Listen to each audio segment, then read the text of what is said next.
దానియేలు గ్రంథము 3వ అధ్యాయము చదువుకుందాం. మొత్తము పేజ్ సంఖ్య 733 నుంచి 734 పాత నిబంధనలు. రాజగు నెబుకద్నెజరు బంగారు ప్రతిమ ఒకటి చేయించి బబులోను దేశములోని దూరాయను మైదానములో దాన్ని నిలువ పెట్టించెను. అది 60 మూరల ఎత్తును 6 మూరల వెడల్పునై ఉండెను.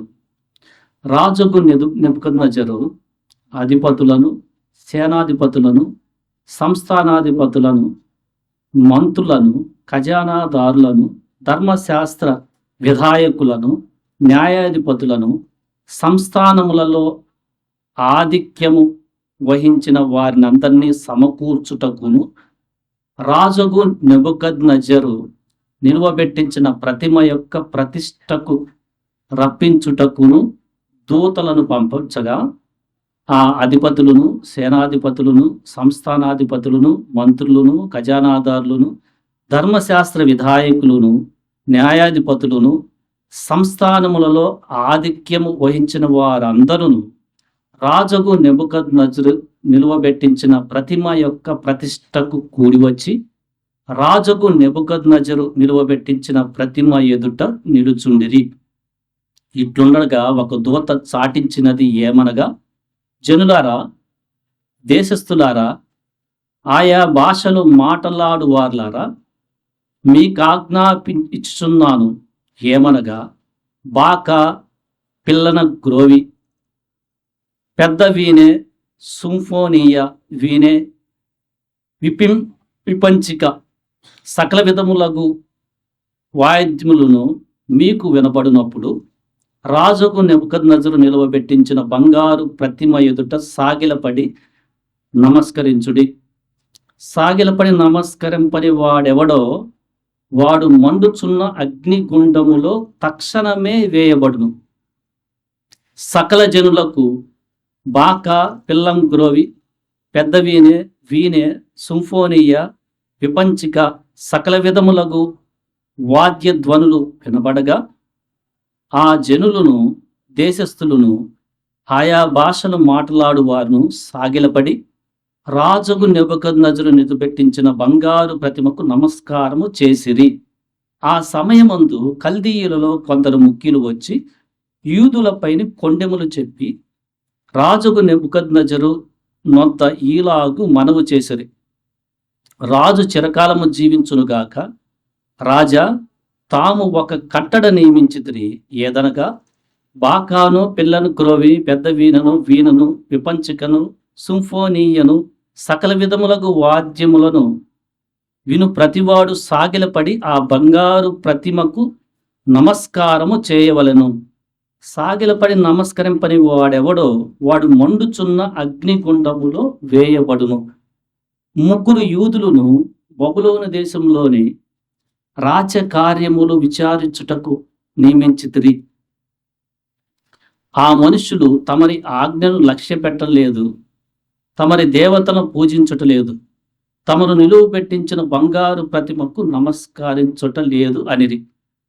అందుకు నెబుకద్నెజరు అత్యాగ్రహం రౌద్రమును గలవాడై షద్రకును, మేషాకును, అబేద్నెగోను పట్టుకొని రండని ఆజ్ఞ ఇవ్వగా, వారు ఆ మనుషులను పట్టుకొని రాజసన్నిధికి తీసుకొని వచ్చిరి.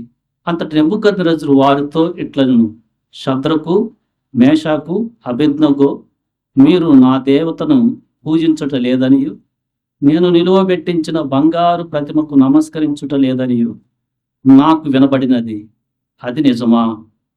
బాకాను, పిల్లం గ్రోవిని, పెద్ద వీణను, సింఫోనీయను, విపంచికను, సకల విధములకు వాద్య ధ్వనులను మీరు విను సమయములో సాగిలపడి నేను చేయించిన ప్రతిమకు నమస్కరించుటకు సిద్ధముగా ఉండని ఎడల సరే, మీరు నమస్కరింపని ఎడల తక్షణమే మండుచున్న వేడిమి గల అగ్నిగుండములో మీరు వేయబడుదురు.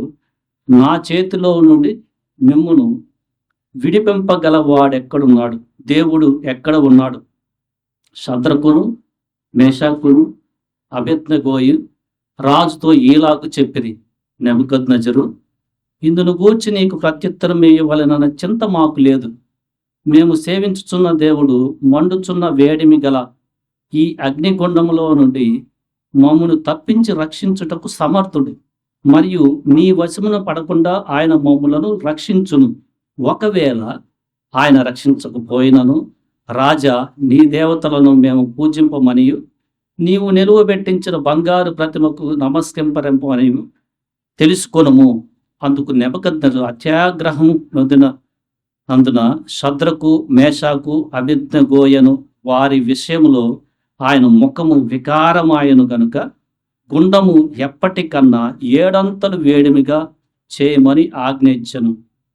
మరియు తన సైన్యములో నుండి బలిష్ఠులలో కొందరిని పిలువనంపించి షద్రకును మేషాకును అబేద్నెగోను బంధించి వేడిమి గల మండుచున్న ఆ గుండములో వేయుడని ఆజ్ఞ ఇయ్యగా వారు వారి అంగీలను, నిలుపుటంగీలను, పై వస్త్రములను తక్కిన వస్త్రములను తీయకయే ఉన్నపాటున ముగ్గురిని వేడిమి కలిగి మండుచున్న ఆ గుండము నడుమును పడవేసిరి. రాజాజ్ఞ తీవ్రమైనందున గుండము మిక్కిలి వేడిమి గలదైనందున షద్రకును మేషాకు అబేద్నెగోలను విసిరివేసిన ఆ మనుషులు అగ్ని జ్వాలల చేత కాల్చబడి చనిపోయిరి. షద్రకు మేషాకు అబేద్నెగోయని ఆ ముగ్గురు మనుషులు బంధింపబడిన వారై వేడిమి గల మండుచున్న ఆ గుండములో పడగా రాజొక్క నెబుకద్నెజరు ఆశ్చర్యపడి తీవ్రముగా లేచి, మేము ముగ్గురు మనుషులను బంధించి ఈ అగ్నిలో వేసితిమి కదా అని తన మంత్రులను అడిగెను. వారు రాజా, సత్యమే అని రాజుతో ప్రత్యుత్తరం ఇచ్చిరి. అందుకు రాజు, నేను 4 మనుషులు బంధకములు లేక అగ్నిలో సంచరించుట చూచుచున్నాను, వారికి ఏం హామీ కలుగలేదు. 4వ వారి రూపము దేవతల రూపమును పోలేదని వారికి ప్రత్యుత్తరం ఇచ్చెను. అంతటి నెబుకద్నెజరు వేడిమి కలిగి మండుచున్న ఆ గుండము వాకిలి దగ్గరకు వచ్చి, షద్రకు మేషాకు అబేద్నెగో అని వారులారా, మహోన్నతుడగు దేవుని సేవకులారా, బయటికి వచ్చి నా ఎద్దుకు రండని పిలువగా షద్రకు మేషాకు అబేద్నెగో ఆ అగ్నిలో నుండి బయటికి వచ్చిరి. అధిపతులను, సేనాధిపతులను, సంస్థానాధిపతులను, రాజు యొక్క ప్రధాన మంత్రులను కూడి వచ్చి ఆ మనుషులను పరీక్షించి వారి శరీరములకు అగ్ని ఏ హాని చేయకుండుటయు, వారి తల వెంట్రుకలలో ఒకటైనను కాలిపోకుండుటయు, వారి వస్త్రములు చెడిపోకుంటుటయు, అగ్ని వాసన అయినను వారి దేహములకు తగులకుండుటయు చూచిరి. నెబుకద్నెజరు షద్రకు మేషాకు అబేద్నెగో అని వీరి దేవుడు పూజార్హుడు, ఆయన తన దూతనంపి తన్నాశ్రయించిన దాసులను రక్షించెను.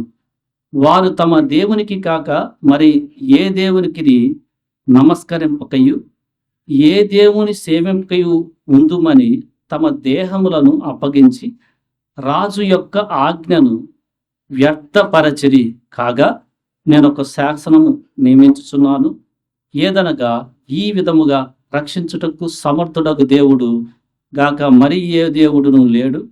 కాగా ఏ జనులలో గాని, రాష్ట్రంలో గాని, ఏ భాష మాట్లాడలోవో గాని షద్రకు మేషాకు అబేద్నెగో అని వారి దేవుని ఎవడు దూషించునో వాడు తుత్తినీలుగా చేయబడును, వాని ఇల్లు ఎల్లప్పుడూ పెంటకుప్పగా ఉండునను.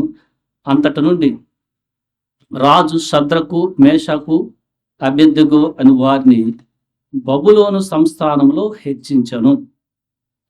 దానియేలు 3వ అధ్యాయంలో షద్రకు మేషాకు అబేద్నెగో ఈ ముగ్గురు వారి విశ్వాసాన్ని మనం చదువుతున్నాం. ఈ ముగ్గురు ఎవరు అంటే యూదా రాజ్యాన్ని బబులోను రాజు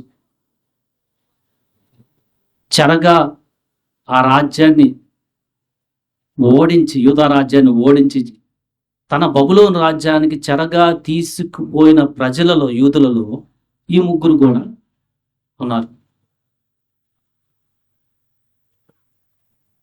వారి పేర్లు దానియేలు గ్రంథము 1వ అధ్యాయంలో 7వ వచనం.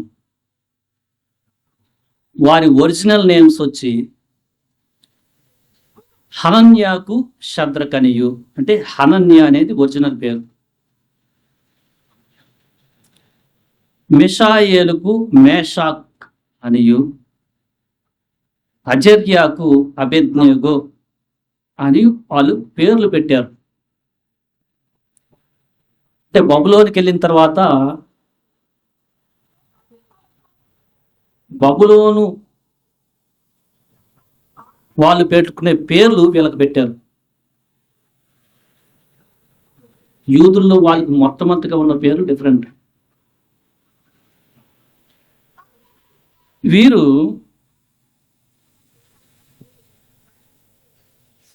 రెండవ అధ్యాయంలో చివరి వచనంలో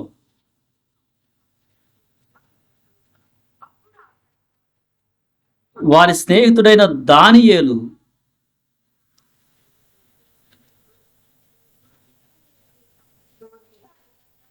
బబులోను సంస్థానం అంతటి మీద అధిపతిగా ఉన్నప్పుడు ఆ దానియేలు రాజుని రిక్వెస్ట్ చేస్తే ఈ ముగ్గురు కూడా రాజు ఒక జాబ్ ఇచ్చాడు. ఏమిచ్చాడంటే 49వ వచనంలో,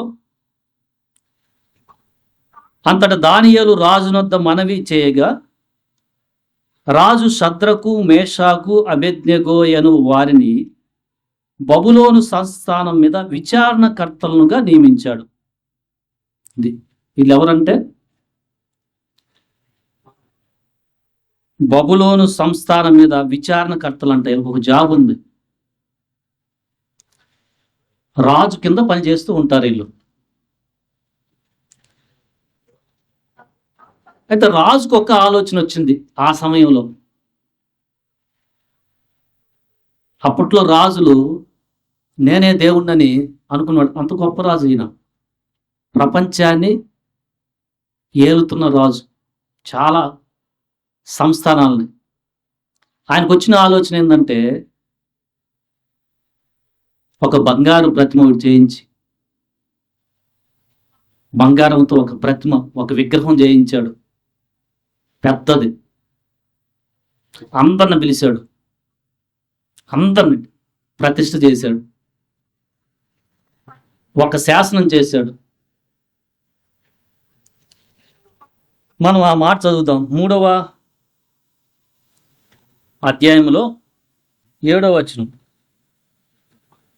సకల జనులకు బాకా, పిల్లంగ్రోవి, పెద్ద వీణే, సింఫోనియా, విపంచిక, సకల విధములకు వాద్యములు వినబడగా ఆ జనులకు దేశస్థులు ఆయా భాషను మాట్లాడు వారును సాగిలపడి రాజుకు నెబుకద్నెజరు విలువ పెట్టించిన బంగారు ప్రతిమకు నమస్కారము చేసిరి.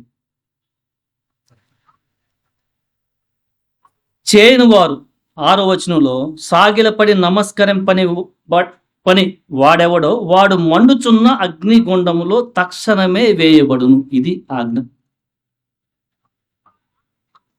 అంటే ఆ విగ్రహానికి ఎవరైతే నమస్కారం చేయరో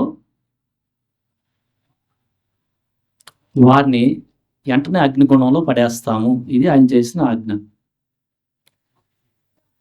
సరే, యూదులు దేవుడు చెప్పాడు కదా మోషే ద్వారా, నన్ను తప్పితే మీరు ఎవరిని కూడా విగ్రహం చేసుకోకూడదు అని చెప్పాడు. వీళ్ళ భక్తికి ఇది ఒక పరీక్ష వచ్చింది. వీళ్ళ భక్తికి ఇప్పుడు ఒక పరీక్ష వచ్చింది. ఏంటా పరీక్ష? చాలా మంది యూదులు కాంప్రమైజ్ అయిపోతున్నారు. ఎందుకంటే వాళ్ళ గురించి ఇక్కడ రాయలా. మేము నమస్కరించేసి ఉండొచ్చు. వీళ్ళకి ఇప్పుడు ఈ శద్రకు, మేషాకు, అబేద్నెగో వీళ్ళ భక్తికి ఒక పరీక్ష వచ్చింది. ఎలాంటి పరీక్ష వచ్చిందంటే ఫస్ట్ జాబ్ పోద్ది. జాబ్ చేస్తున్నారు కాబట్టి జాబ్ పోద్ది. తర్వాత ప్రాణం పోద్ది. ఇది వీళ్ళ పరీక్ష. అక్కడ ఉన్నవాళ్ళు కల్దీల్లో కొంతమంది 8వ వచనంలో వచ్చి ఇలా చెప్తున్నారు, మేము ఇలా ఆ వీణ, పిల్లం గ్రోవి మేము ప్లే చేయంగానే ఈ ముగ్గురు మట్టికి విగ్రహానికి సాగిల పడలేదు, నీ దేవులను పూజించలేదు అని రాజు దగ్గరికి వచ్చి చెప్పేశారు. పిలిచాడు రాజు. శద్రకు, మేషాకు, అబేద్నెగో ఇది చెప్పేది నిజమేనా? వాళ్ళు ఇచ్చిన సమాధానం రాజు అంట అక్కడ 13వ వచనంలో, అందుకు నెబుకద్నెజరు అత్యాగ్రహమును రౌద్రమును గలవాడై.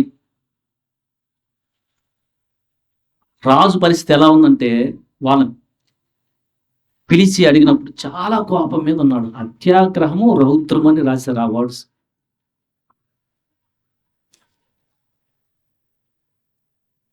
మీరు వాళ్ళని అడిగాడు, నా దేవతను 14 పూజించటం లేదని, నేను నిలువ పెట్టించిన బంగారు ప్రతిమకు నమస్కరించటలేదని నాకు వినపడింది, ఇది నిజమా? ఫస్ట్ వాళ్ళని అడుగుతున్నాడు. వేరే వాళ్ళు చెప్పారు సరే, వాళ్ళని పిలిచి చాలా కోపం మీద,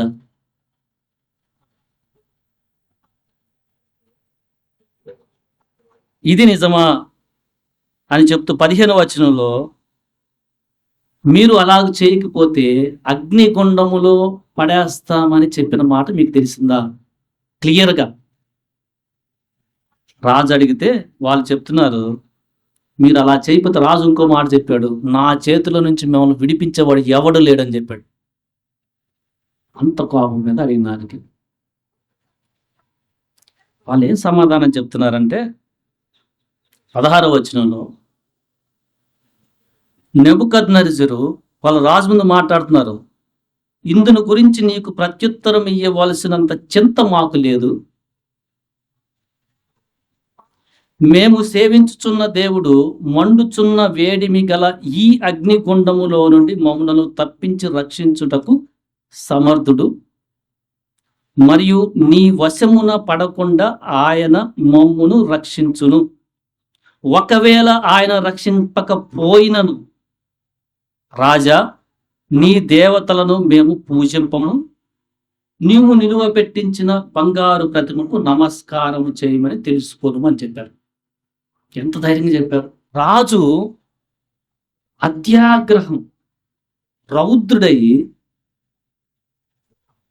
క్లారిటీగా ప్రశ్న అడుగుతున్నాడు వాళ్ళని, నాకు వినపడింది నిజమా? మీరు నా దేవతను పూజించట్లేదు, నేను చేయించిన బంగారు ప్రతిమను పూజించట్లేదు, ఇది నిజమా అని కోపంతో అడుగుతుంటే వాళ్ళు క్లియర్గా చెప్పాడు, మేము సేవించుతున్న దేవుడు నీ వశాన పడకుండా మనం తప్పిస్తాడు, సమర్థుడు ఆయన. ఒకవేళ రక్షించకపోయినా ఆయన మమ్మల్ని నీ దేవతలకి నువ్వు చేయించిన విగ్రహాన్ని మేము సాగిపడమన్నాం. ఇక్కడితో ఆగుతాం. వీళ్ళ విశ్వాసం ఎలా ఉంది? మన విశ్వాసం ఎలా ఉంది?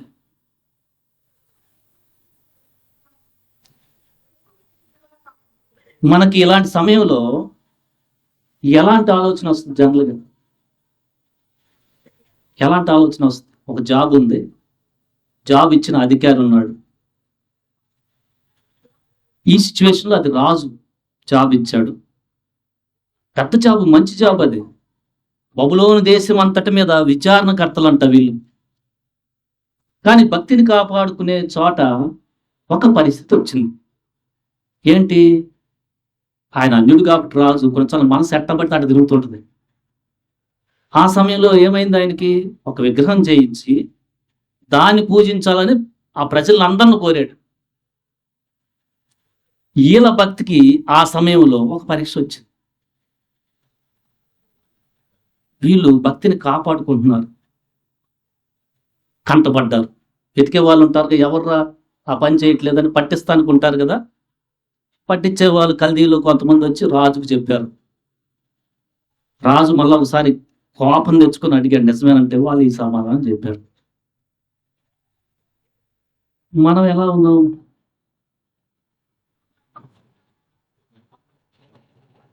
మనం దేవుని గురించి సాక్ష్యం ఎలా చెప్తున్నాం?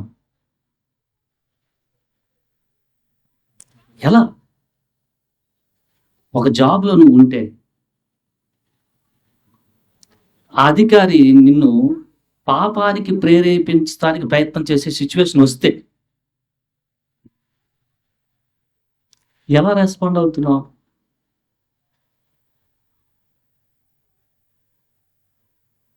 నీ పైన ఉన్న అధికారి ఆయన దేవుని ఎరుగిన వాడు అయి ఉంటే ఆయన జీవితంలో నిన్ను పాపానికి ప్రేరేపించే పని ఏదన్నా చేయమన్నాడు అనుకో, సాక్ష్యం ఇస్తున్నావా? చాలా ఇంపార్టెంట్. జాబ్ పోద్దులే, ఈ బంద్ అయిపోతే అని భయపడుతున్నావా? భయపడవాక. అక్కడ నీకు శ్రమ వచ్చింది అంతే. ఆ శ్రమలో నువ్వు రైట్ డెసిషన్ తీసుకో. సత్యానికి సాక్షిగా ఉండు. ఆ తర్వాత దేవుని యొక్క మహిమను నువ్వు చూస్తావు.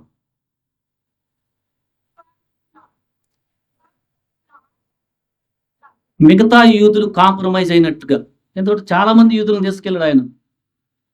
వీళ్ళ ముగ్గురు గురించి రాయబడింది. చాలా మంది కాంప్రమైజ్ అయిపోయారు, సాగిలు పడ్డారు.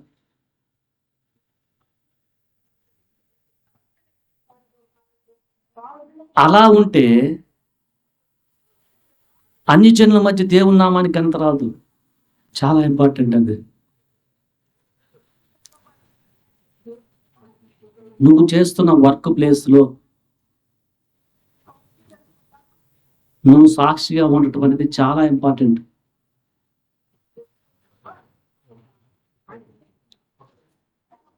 వాళ్ళు చెప్పిన మాటకి ఇంకో 7 అంతలు వేడి ఎక్కువ పెంచాడంట. 7 అంతలని రాయబడింది. ఆ వేసే వాళ్ళు కూడా ముందే చచ్చిపోయారంట ఆ వేడికి, రాయబడింది. వీళ్ళని బట్టలతోనే వేసాడంట. చూస్తా ఉన్నాడు వీళ్ళది ఎంత అయిపోయిందని. ఆయనకి డిఫరెంట్గా కనిపిస్తుంది. నేను ముగ్గురిని కదా వేసాను, 4వ వ్యక్తి ఎవరు కనిపిస్తున్నారంటే అని మంత్రులతో అడుగుతున్నాడు. అంటే ఒక దేవదూత వచ్చి వారిని కాపాడటం, ఆయన నాలుగు ఆయన దేవతలను పోలే రూపం కనిపిస్తుంది అని చూస్తున్నాడు.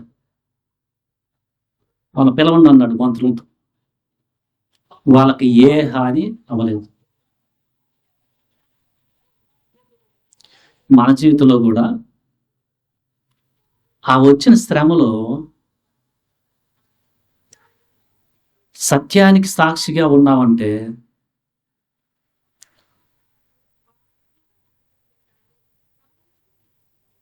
వీళ్ళకైతే ఏ హాని జరగల. కొన్నిసార్లు జరగచ్చు, ఏ హాని జరగదు. కొన్నిసార్లు ఏదో ఒకటి అంటాడు, ఒకటి కొడతాడు. కానీ చివరి రిజల్ట్ ఏమొస్తుందంటే ఇతను దేవుని నమ్ముకున్నాడు, నీ మీద రెస్పెక్ట్ పెరుగుతుంది, ఖచ్చితంగా పెరుగుతుంది. ఆయన మనసు మాట. ఇక్కడ ఆ రాజు తర్వాత చివరికి ఏం తెలుసుకున్నాడంటే,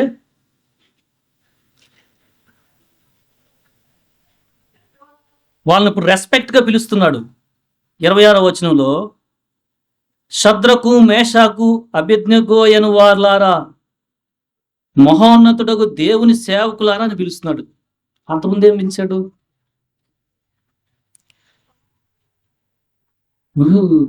ఆయన ముఖం చూసి అత్యాగ్రహుడైపోయి రౌద్రంతో ఉన్న ఆ ప్రశ్నప్పుడు ఏమైనా రెస్పెక్ట్ ఉందా వీళ్ళ పట్ల? మన జీవితంలో కూడా అలానే ఉంటుంది. అలాంటి సిచ్యువేషన్స్ మన ద్వారా దేవుని నామానికి ఘనత వచ్చేట్టుగా జరుగుతుంది. మనం జాగ్రత్త పడి మనం భక్తిని కాపాడుకుంటే మన మీద రెస్పెక్ట్ పెరుగుతుందా అవతల వ్యక్తికి.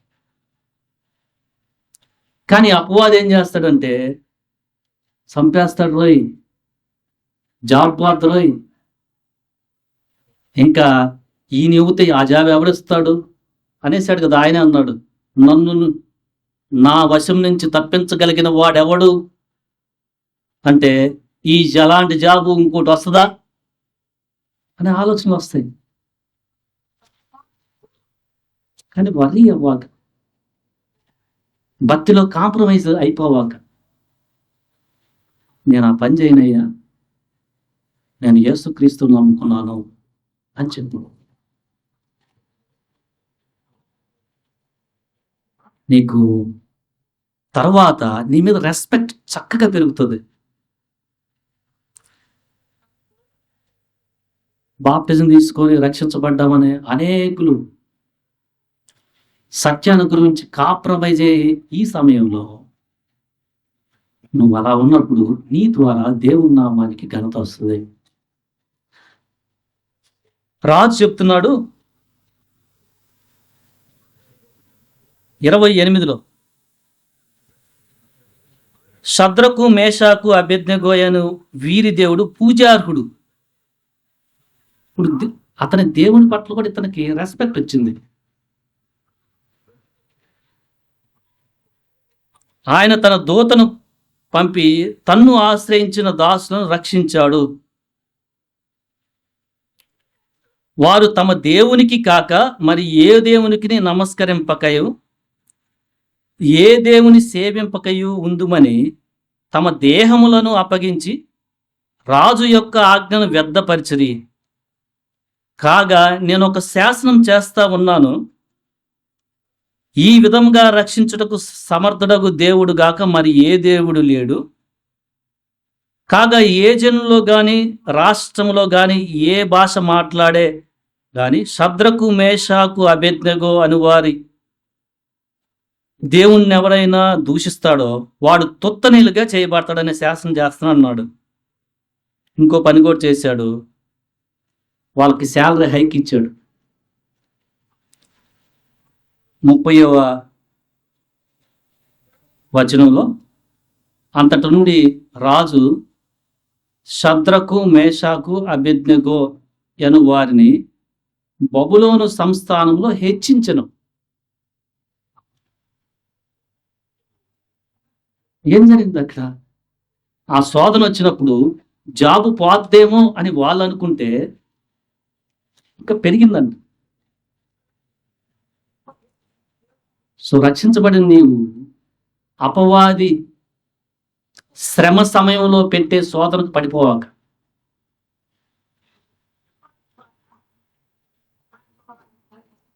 కామ్గా ఆలోచించే, ప్రార్థన చేసుకో.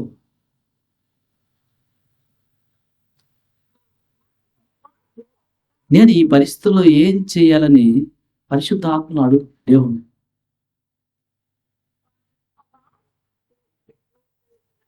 మనకి శ్రమలో ఇక్కడ యెషయా గ్రంథంలో 43లో 2వ వచనంలో ఒక చోట ఈ మాట కనిపిస్తుంది. నీవు జలములలో బడి దాటునప్పుడు నేను నీకు తోడై ఉందును, నదులలో బడి వెళ్ళినప్పుడు అవి నీ మీద పొర్లి పారవు, నీవు అగ్ని మధ్యన నడుచునప్పుడు కాలిపోవు, జ్వాలలు నిన్ను కాల్చవని ఉంది. దేవుడు తోడే ఉంటాడు. అది ఫస్ట్ మనం నమ్మాల్సిందే. ఆయన ఇమ్మానుయేల్, యేసుక్రీస్తు. ఈ పరిస్థితుల్లో పాపం చేయకుండా జాగ్రత్త పడితే నేను భక్తిలో మరి యొక్క మెట్టులోకి యేసుక్రీస్తు స్వరూపంలోకి మార్చబడుతూ ఉన్నాను అని గ్రహింపు వస్తే ఆ జరిగిన పరిస్థితిని బట్టి దేవుడు నీ మేలుకు చేస్తాడు. అది గమనించు.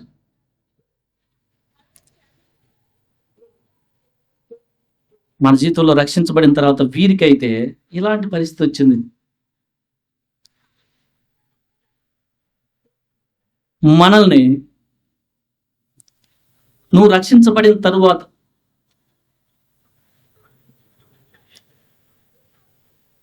అంతకుముందు నీ కుటుంబంలో పెద్దగా ఉండే ఆయన, ఇక్కడంటే అధిపతి, నీ కుటుంబంలో కొంతమంది నిన్ను ఎంకరేజ్ చేసి పెద్దలుగా కనిపిస్తూ ఉంటారు, మాటలు చెప్తూ ఉంటారు.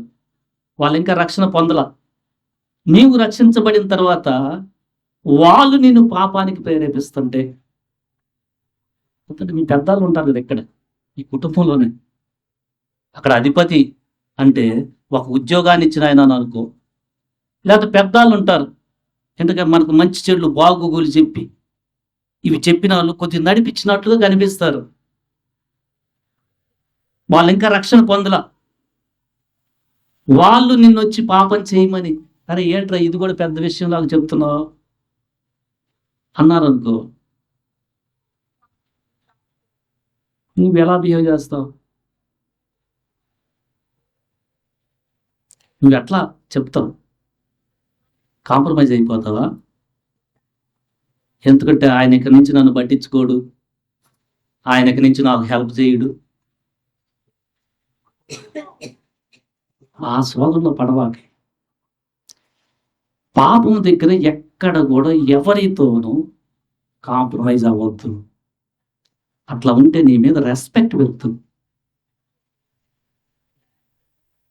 ఎందుకంటే వాళ్ళు ఈ లోకంలో పెద్దవారుగా కనిపించేవారు కానీ ఇంకా దేవుణ్ణి ఎరగల. నెబుకద్నెజరు కూడా పెద్దాడు, బట్ ఆయన దేవుని తెలుసుకోవాలి. ఈ చిన్నపిల్లలు ఆ ముగ్గురు తెలుసుకున్నారు. వాళ్ళు జాగ్రత్తగా మాట్లాడిన దాన్ని బట్టి తర్వాత తెలుసుకున్నాడు ఆయన, ఈయన గొప్పడురా. ఎందుకంటే వాళ్ళు అగ్నిగుండం నుంచి వెళ్తుంటే చొక్కాలు గాళ్ళ అలానే ఉన్నారు. శరీరానికి ఏమి అగ్ని అంటుకోలా, కాళ్ళ ఒళ్ళు కూడా చక్క వచ్చారు.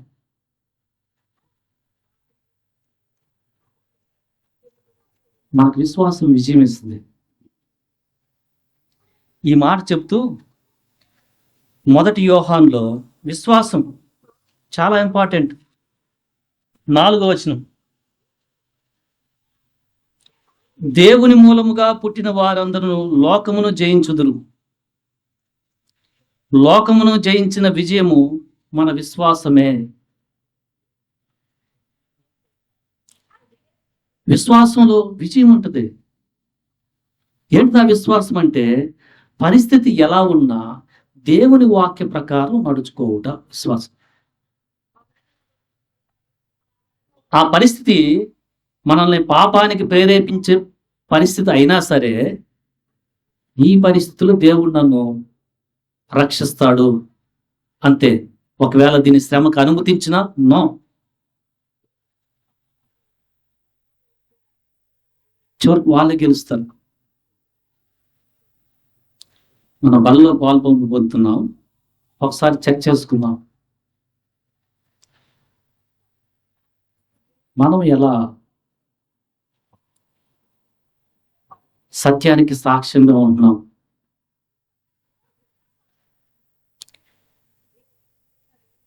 నువ్వు వర్క్ చేస్తున్న ప్లేస్లో నీవు యేసుక్రీస్తుకు సాక్షిగా ఉంటున్నావా? లేకపోతే కాంప్రమైజ్ అవుతూ, ఎందుకంటే శాలరీ పెంచడం ఇది కాంప్రమైజ్ అయిపోతున్నావా? అలా ఉండద్దు. రక్షించబడిన మన జీవితంలో ఏదన్నా శ్రమకి సంబంధించిన పరిస్థితి, వీరి ముగ్గురికైతే ప్రాణం పోతుంది, అగ్నిగుండంలో వేస్తే జాబు పోతుంది. వాళ్ళు చాలా విశ్వాసాన్ని ప్రదర్శించారు. శ్రమ సమయంలో మనం ఎలా విశ్వాసం నడుస్తున్నాం? మనము ఎంత మటుకైతే దాన్ని ఆ శోధన సహించగలమో అంతవరకు దేవుడు మనల్ని అనుమతిస్తాడు. అంతవరకు కంటే ఎక్కువ అనుమతించడు.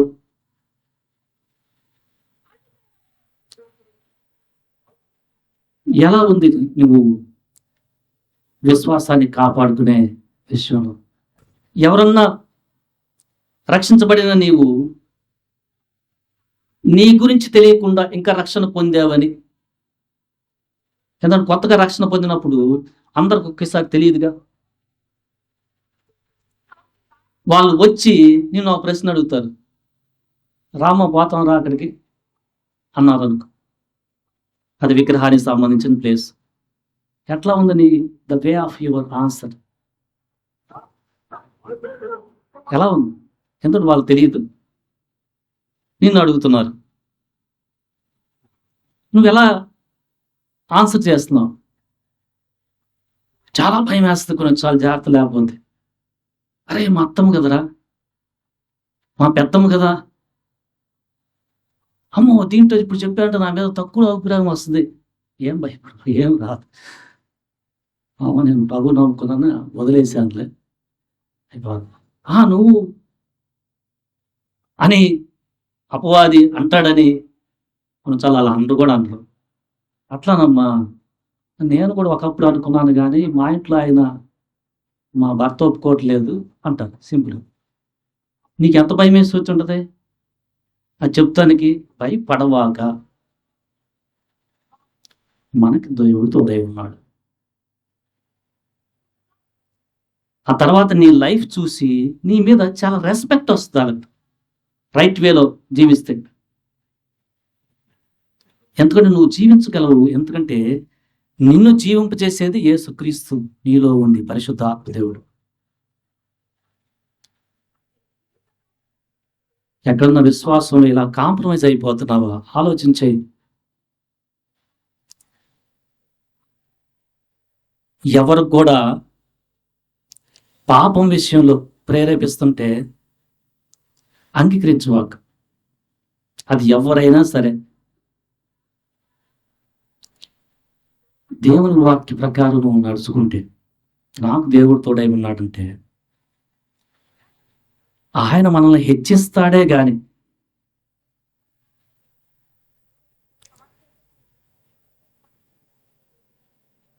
మనకి అవమానం రాదు. కొన్నిసార్లు అవమానం వస్తుంది, వచ్చినా అవి పరలోకంలో మనకు చాలా బహుమతులయ్యి. కొంతమంది అన్నారు అనుకో, యేసుప్రభు వారు చెప్పారు, నా నిమిత్తం ఎవరన్నా మిమ్మల్ని అంటే మీ పరలోకంలో మన బహుమానం ఎక్కువైంది. ఇక్కడ బహుమానాలు కాదు, అక్కడ బహుమానాలు ఎక్కువైనాయి. ఆనందించు. అవి షార్ట్గానే ఉంటాయి. మళ్ళా వాళ్ళనే, అందరి హృదయాలు ఎరిగిన దేవుడు వాళ్ళనే మళ్ళా నీ వైపు దయగలిగించి నడిపిస్తూ ఉంటాడు. అది గమనించు. ఇక్కడ శద్రకు మెషకు వాళ్ళ ముగ్గురు పట్ల గొప్ప రాజు చాలా రెస్పెక్ట్. సర్వోన్నతుడైన దేవుని సేవకులారా రండి అన్నాడు. మన ప్రభువు మనం చదివాము, నదుల్లో దాటేటప్పుడు శ్రమలో నదులతో పోల్చాడు. అగ్నిలో నడిచేటప్పుడు మనం ఏం చెయ్యు? మనము ఆయన యందు విశ్వాసం ఉంచాలి. విశ్వాసం ఉంచి నెమ్మదిగా అట్లా సాగిపోవటమే, విశ్వాసం అట్లా ముందుకెళ్ళిపోవటమే. ఆగిపోయి అక్కడ ఇంకా అయిపోయింది అనకుండా జస్ట్ ఎర్ర సముద్రం అలా వచ్చినప్పుడు మోషే చెబుతున్నాడు, ఎందుకు ఇట్లా ఆగారు, మీరు సాగిపోండి.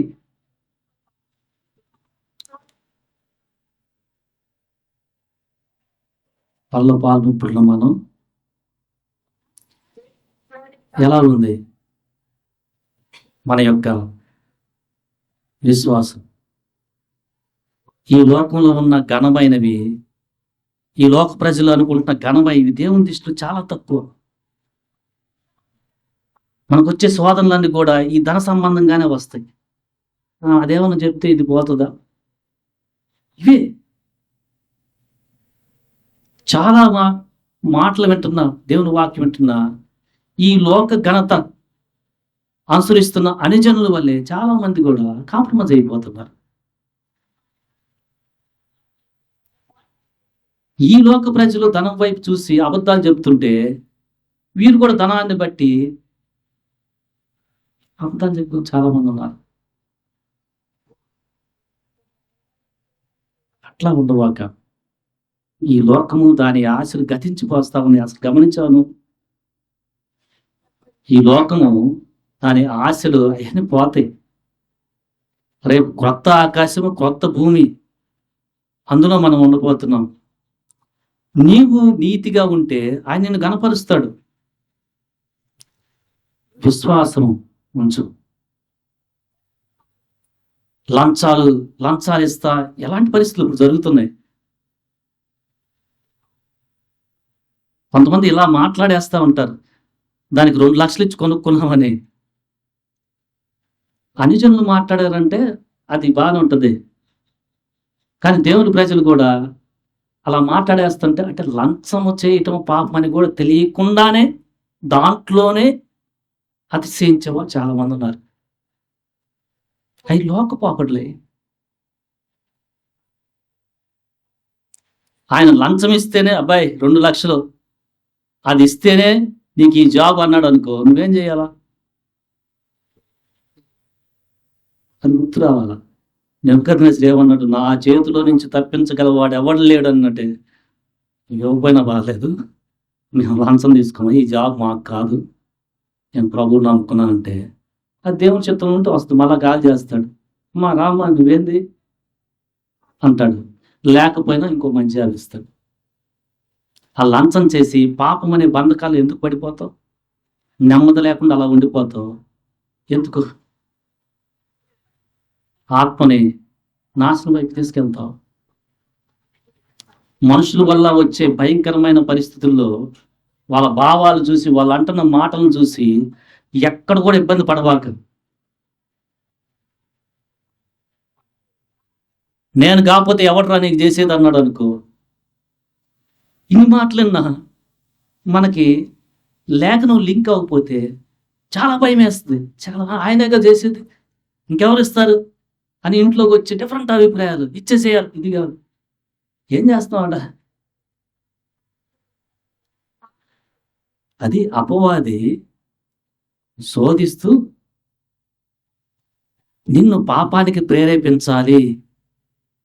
ఈ పరిస్థితిని బట్టి నువ్వు అసహనాన్ని పొంది గచ్చిపిచ్చేసుకోవాలా అని ఆ రకమైన అగ్ని లాంటి పరిస్థితి తెస్తాడు. మనం జాగ్రత్త పడి ఏం చేయాలి? వెంటనే కొంతమంది సింపుల్గా, అది చాలా సింపుల్గా తీసేస్తారు. ఇది నాది కాదు అబ్బాయి, ఎంత నెమ్మదిగా ఉంటారు అనుకున్నాం. ఎందుకంటే దేవుని వాక్య ప్రకారం లేదు, లంచం ఏమంటున్నాడు, లేదు ఇది కాదు, అయిపోయింది. లంచం ఏమన్నాడు, నేను ఇవ్వను. శోధనకు పడే వాళ్ళు అయితే ఇంక వస్తారు, ఇంటికి వస్తారు. ఎంత ఏమన్నాడేంది, ఏమమ్మాలి, ఆయన తప్పుడే ఇవ్వడంట. ఇది అవసరమా?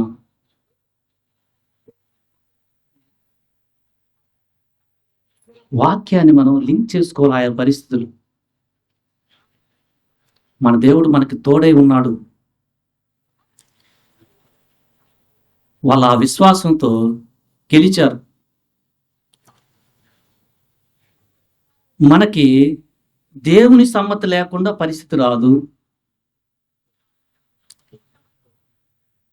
ఇన్ఫ్యాక్ట్ మనం పేతురు 5వ అధ్యాయంలో శ్రమల్లో నుంచి ఆయన మనల్ని కాపాడుతాడు. మీరు చదవండి, 5వ అధ్యాయం 8, మొదటి పేతురు 9. లోకమందున్న మీ సహోదరుల యందు ఈ విధమైన శ్రమలే నెరవేరుచున్నవనియు ఎరిగి విశ్వాసమందు స్థిరులై వాణిని ఎదిరించుడి. అది చేయండి. ఎవరిని వాడిని ఎదిరించండి అంటే, ఆ పరిస్థితిని ఎవరైతే ఆ పరిస్థితి మీ అధికారి ద్వారో, మీ బంధువు ద్వారానో, లేకపోతే ధన సంబంధమైన ఆశ అపవాది ప్రేరేపించబడుతూ వస్తుందో దాని ముందు ఎదిరించండి. అప్పుడు మీరు విశ్వాసంలో స్థిరపడతాడు. తన నిత్య మహిమకు క్రీస్తునందు మిమ్ముని పిలిచిన సర్వకృపాని దేవుడు ఇలాంటి పరిస్థితి నుంచి శ్రమ పడిన తర్వాత మిమ్మల్ని గ్లోరియస్గా చేస్తాడు. ఒక వెలుగు నుంచి అధిక వెలుగుకి మనల్ని నడిపిస్తాడు. ఆ నెమ్మది చాలా డిఫరెంట్. ఆ శ్రమలో పడిపోయావా? ఒకవేళ పడిపోయినా వెంటనే ఎక్కువ టైం తీసుకోవాక. ఇప్పుడు తెలుస్తుంది కదా వాక్యం. ప్రభు పశ్చాత్తాపం అడుగు, పడు, క్షమాపణ అడుగు. ఏంటబ్బా ఈ పరిస్థితి వచ్చిందని పరిస్థితిని గురించి ఇంకా చింతపడతా ఉంటారు కొంతమంది. పరిస్థితిలోనే చిక్కుపోయి ఇంకా దాంట్లోనే ఉంటారు, ఇంకా దేవుడికి దూరం అయిపోతారు.